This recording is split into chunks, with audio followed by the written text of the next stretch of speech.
showed up to honor a team that showed the college football world with the power of togetherness, discipline, and being fast, physical, and relentless can do, and that is to hoist the national championship trophy, which we saw handed out again up there on the stage. Rhett Lewis, Howard Griffith, back here with you on Big Ten Network, welcoming Pat Coogan, national champion center for this.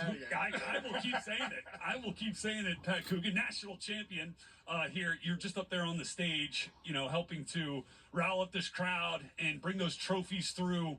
Like, did it kind of come back to you? Like, all the great moments of this season as you're standing up there on the stage, did some of those things come back to you? Totally. Yeah. I think, you know, there's been so many emotions over the past couple of days, but it hasn't all, like, sunk in yet. Yeah. But standing up there, it sunk in. And it was pretty emotional. I was getting emotional up there. Because it's like being back with the boys and, you know, goofing around, but also, like, watching the video boards of everything. So, yeah, it's we're going to have a fun day today and hang out and kind of we're going to celebrate. Good. I think one of the cool things that has been to be able to watch your journey, first at Notre Dame and now here, is the leadership that you have brought to this program. And you've talked about it, but tell us again how you decided you'd be able to come into this program and lead the way you've been able to do it. Yeah, absolutely. I think it all started with Coach Bostad and Coach Cignetti believing in me, right? Like, they gave me the opportunity here to kind of come in and all gas, right? Like, I was slotting right into the center position,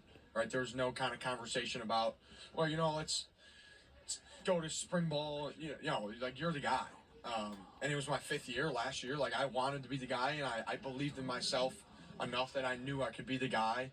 And it's a credit to them for believing in me and entrusting in me. So they really gave me the opportunity to be vocal and be that leader. I talk a lot about leading from the front of the room, and what's being said from the front of the room by your coaching staff, how important that is.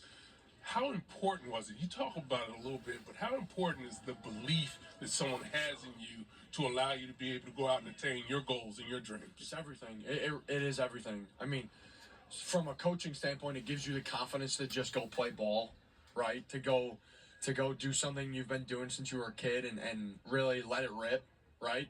And I think that was kind of a mindset shift within me this kind of last year, because I knew the coaches, like, no matter what, right? They brought me here because they believed in me, and they had full faith in me and full trust in me, so I could kind of freely go play, and that's an opening that was awesome. And Pat, the last one here, because I do feel like this is pretty rare in today's college football. There's a lot of power of the individual, right? There's a lot of, like, you know, what about me, and where's mine, and how do I get mine? You know, you guys earned it, certainly, and deserved, you know, all that comes with it. But the fact that you were able to come together as a team, like, were there moments along this journey when the power of, you know, 100+ guys, you know, moving together, you know, in the same direction for the same cause kind of came to bear? Because I feel like, again, this is something that you guys will be able to talk about, you know, with your kids one day, you know, like what a group of individuals that comes together can do. Right. I mean, one of my favorite quotes is, you want to go far, let's go together. You want to go fast, go alone, right? Like, and we went far. Yeah.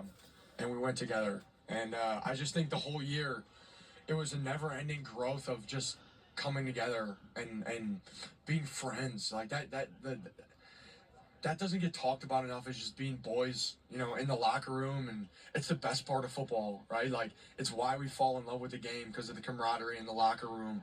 And the best teams have that. The best teams have that culture piece. I just think the whole year, it continued to get better and better and better. And I think that's why, you know, we stuck together in the you know, tough games in November and December and just kept it going. Well, that's it, man. Look, only 1 year in Bloomington, but a Hoosier for life. Appreciate it. We appreciate No you, doubt. Pat. No doubt. Thank you. Pat Coogan, center for this national champion Indiana Hoosiers team, with us here today. As Bloomington and Hoosier Nation celebrates the accomplishments of this incredible team, some of which you're going to see here. It has been pretty unprecedented what Indiana has been able to do under Curt Cignetti. Again, never having lost in this building, which is pretty crazy to think about over the course of the last 2 years. Winning 16 games this year. Joining that memorable team the 1894 Yale Bulldogs, also having won 16 games. But this 16-win Indiana team is the national champion of college football, and a huge piece of this national championship run is now joining us. Rhett Lewis, Howard Griffith, now joined by Aiden Fisher, heartbeat of this team, the center of the defense, a focal point of this program over the course of the last 2 years. Aiden, we've been talking about it, man. The power of team. Like, how do you describe the way this team came together and pulled together in the same direction to get up on their stage, on that stage as national champions? Yeah, I mean, we talk about it all the time, just, you know, how much we love each other, we want to play for each other. And I know when you're going to the playoffs, you have that really long bye. Yeah. A lot of people, you know, it kind of comes back to bite them. I think that time that we had together made us so close. Just the New York trip to, you know, support Fernando, you know, going to get any meal that we wanted to get, you know, when nobody's in town, it's just us. Like, it's just such a great time to be together. And we built so many bonds that, you know, these are my brothers for life now. And, you know, it helps to hoist that trophy at the end of it. But it's just guys I really care about. You know, we all love each other, man. And it's been an unbelievable journey of guys that were never supposed to be here. And I think that's something that we all had in common, and it kind of helped us, you know, bond quicker. It's hard to win a championship, let alone go undefeated. Did you guys ever feel any pressure from the outside to continue to make that run? Was it ever pressure feel for you guys? I don't think we ever felt, you know, pressure to, you know, keep doing that. I think it's just a standard here, and the standard that we play as. Even when we win those big games, nobody's really like ecstatic about it. You know, we're always, you know, we got to clean that up, we got to clean this up. And I think that's, you know, just what having, you know, Coach Signetti means to a program. It's always what's next. And I think when we had those big games, it was like, you know, let's go clean this up. Let's be even better the next week. And that's a dangerous thing for a team to have and to do. And, you know, obviously it paid off. But, you know, now is the time to kind of leave that what's next thing and just kind of You don't soak have it to in for worry a little about bit. it, right? Yeah, no doubt. Well, look, there's plenty of football left in your future. I know that. But now is kind of the moment where you can let it sink in and you can think about what you did here and what you leave here, right?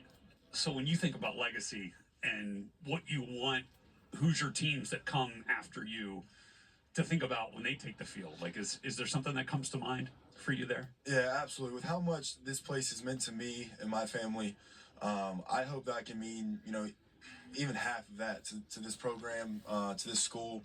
I've been blessed to be here, and that's an understatement. You know, my path has led me right to Bloomington, and it's been an unbelievable journey. This place has meant everything to me. And I hope that, you know, once I'm gone and people look back at this team, they see the leadership that we had, the guys that we had that led this team, and just how hard that we played for each other. There were no egos. There was no, you know, divas or anything. I mean, it was just all about the team, you know, sacrificing everything that we could just to make this happen. I hope that kind of resonates with a lot of players that come through this program. I think it will when you think about what you guys were able to accomplish and the way you've done it. You've done it differently than any other program has ever done it. Does that give you a lot of pride and satisfaction that you were able to accomplish your ultimate goal? Because very few people say, hey, I want to win a championship.